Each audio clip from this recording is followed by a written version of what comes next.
आंबेगाव तालुक्यातील हुतात्मा बाबू गेनू सागर डिंबे धरण परिसरात सुरू असलेल्या मुसळधार पावसामुळे धरणातील पाणी साठा झपाट्याने वाढत असून शुक्रवार दिनांक 24 रोजी सकाळी 12 वाजेपर्यंत धरण 81% भरले आहे।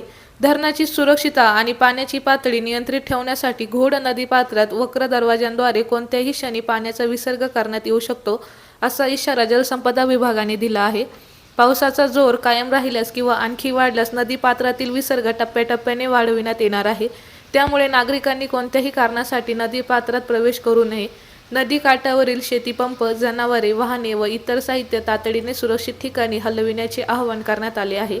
डिंबे, गोहे, कांसे, माहुळुंगे तर्फे घोडा, शिनोली, घोडेगाव तसेच घोड नदी काठाच्या सखल भागातील नागरिकांनी विशेष दक्षता घ्यावी। संबंधित ग्रामपंचायती आणि महसूल प्रशासनाने दवंडी, ध्वनिक्षेपक व संदेशाच्या माध्यमातून नागरिकांना सतर्क करण्याच्या सूचना देण्यात आल्या आहे। माजी गृहमंत्री दिलीप वळसे पाटील यांनीही नागरिकांनी प्रशासनाच्या सूचनांचे काटेकोर पालन करून अफवांवर विश्वास न ठेवता सुरक्षिततेला प्राधान्य द्यावे, असे आवाहन केले आहे।